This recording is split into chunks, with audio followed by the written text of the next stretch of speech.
Hello, and how are you? This is the last GoPro video of Eastpool Mine this year, which is the end of the season now, and it's 2016, you know. So we'll give you a little tour of the engine house. I know I've done this before, but we haven't done it for a while, so here we go.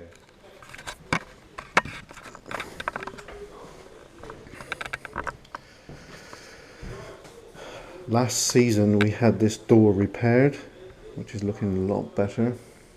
We're not allowing anybody to sit on this stool now because that's an original to the engine house, original artefact. 2 years ago, one of our colleagues, Mike Bacon, actually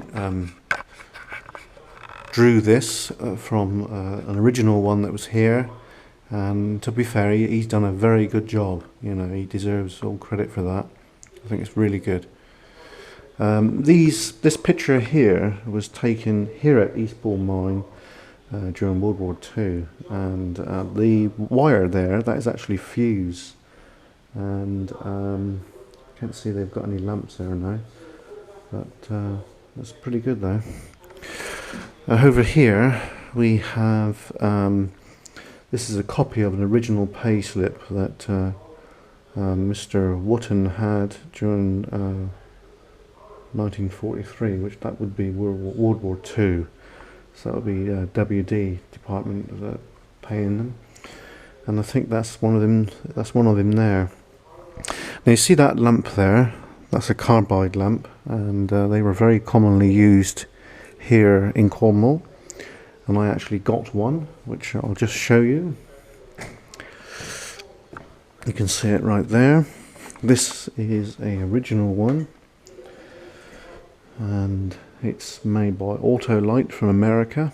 It says it on the bottom there, look. And if we go back to the picture, there we are.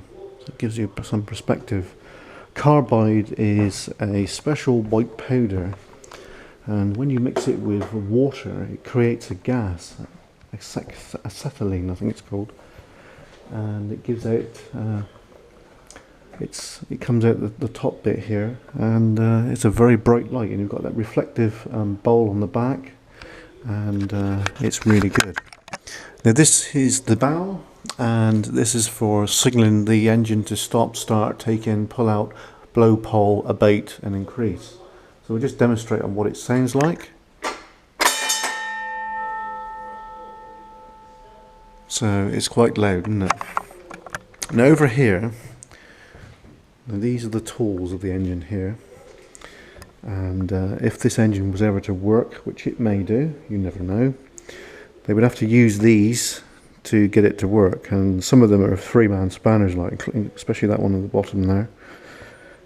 It's quite a bit of weight. Now the engine occupies 3 floors here. This is called the bottom chamber, or the driving floor, and obviously these are the controls. Now in the shaft there is a thing called clack valves, and what they do is each movement of the bob, or the beam which is outside there, that beam there, look, because that goes up and down, what it does, it works the pumps, and the pumps pump the water up, and the clack valve basically is a non-return valve. Here's one here. This is from the top part of this mine, and as you can see, look, it says Eastpool Mine, January 22nd 1955, and that's when that was taken out. Now this here is leather, and it's not just any leather, that is actually hippo hide, and the reason for that is because it's a lot thicker than cowhide and a lot more durability. Obviously if they ever reuse this, they would have to use some other modern material, because you can't just go and get that sort of thing. Over here we have a model of one of my colleagues, Michael Hockley. He actually made that, and I think he's done a very good job. So, and that's the boiler house here, and that's the chimney, and that's the engine, but obviously there's no head frame there. Now we do have a special event coming up. Those of you on my Facebook friends list would have seen this already, so if you're in the area, it's you know, a bit of fun for the kids.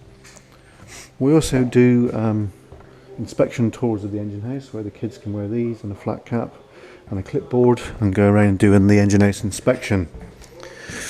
Now this is my own personal private collection here.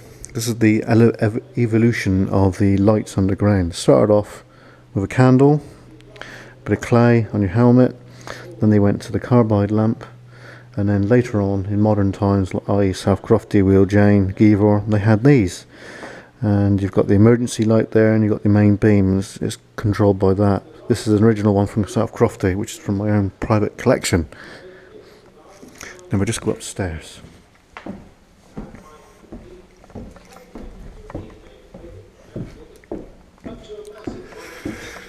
Now we're now on the second chamber, as it's called, and it's, as you can see, it's the top of the cylinder there.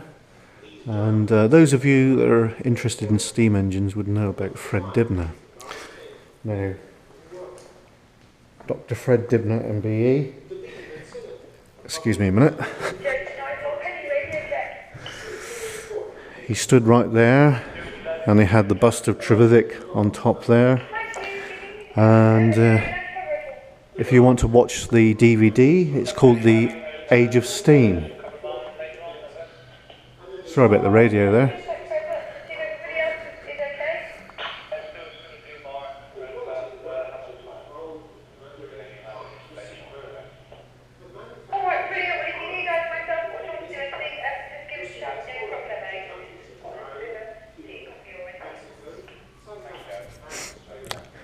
Now the Cornish people, which I'm one of them, we're very superstitious people. Now the reason why this is in here, it's a Cornish tradition and it's to ward off evil spirits, and that's very interesting in its own right. Now if you can see this or no, in the window we've got graffiti of the shaft men. And then over here we've got the one of the engine men, and you can see the datelet, 1950. And over here, look, this is the stopers. So it's H. Hicks, W. Tregenna, and B. Harvey, which were the stopers. Sorry about the wobbling. The shaft men, D. Pascoe, J. Bolt, J. Trebarth, J. Sleeman, 1950. Now, engine men here, it says J. Bryant, A. Bray, and under here it's got Yearn, formerly known as Puff, and I've got a picture of Puff, so it's pretty good. So it's quite unique, that is. So this is the top of the cylinder here, and as you, if you know about engines, you probably know a little bit about this. This is a 90-inch cylinder, which is the largest in Cornwall. Over here we've got the steam chest, which is the inlet, outlet and equilibrium valve. The brass thing you see over there, that's the Empire lubricator, which keeps everything well oiled. And of course these pots on top of here, these are lubricators as well. And what they do is they force oil down to make sure it's all properly maintained. So we're now going up to the top chamber. It's a view of looking down from the cylinder, and then there's a view looking up at the bob and the bob apparatus and the parallel motion, which is these grey bars here, look, and this apparatus here. That's the parallel motion, because there's a bit of movement there, you see, each movement of the stroke, and this rod here, which is the pump rod or cylinder rod, has got to stay dead true. So this apparatus keeps it all dead true.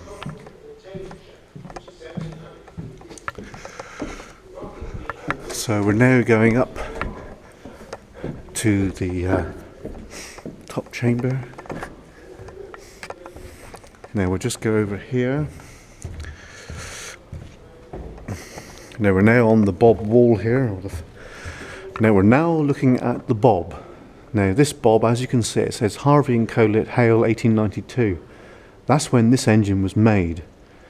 Now this bob here is the heaviest in the UK. It actually weighs 52.5 tons, which is a tremendous amount of weight, really, isn't it? Each piece of that, because there's two pieces bolted together, are 24 tonne each in one part. Now above us here, you can see these wire ropes. These were put on when Crofty was maintaining it. And I don't know if you can see above us or no, but up there, that's a windlass. And that's there for maintenance purposes. And of course, that one, more than likely, and the one outside, were used in getting this bob up here, which was done in the early 1920s. Now, those of you who are close to me will know that I've got a Land Rover Series 3 1972. And it's a bit of a restoration project, but it's not beyond me at all, because I've got some good friends that are going to help to restore it, i.e. David Czar, Chris Cook and James Packman. They're all helping in their own way. That there D-link there, I've got 4 of those at home, which came with my Land Rover, because I'm going to try and get hold of a capstan winch for it as well. We have a pulley there. Those 3 eyes there, they're actually used for maintenance of the engine. And what you do with those, down on the second chamber, if we look down that, you can see there's a grey cap there. That unscrews, and that there screws in. And then what you do is you put your wire rope around, and then you can lift the top of the cylinder head up. So that's designed for maintenance. If you look carefully, there's 3 of them. There should be anyway. No, there's only 2. So they're designed for maintenance. I believe this was probably made at Holman's of Camborne, and that was probably here when they got the bob up here to gear it all down, like, you know. So we'll just have a look out the window. That is Carnbray, and to the left is Wheel Uni, and of course my local town of Redruth. And just down below us is Discovery Centre, or the compressor house, which provided all the compressed air for the rock drills and the air blowers deep underground. So I hope you've enjoyed this video. So it's about 12 minutes now long now, like, you know. I normally got the fat cap on, I ain't got it on today, like. Anyway, so if you've enjoyed this, please press the like button and feel free to subscribe to my channel. Cheers and on.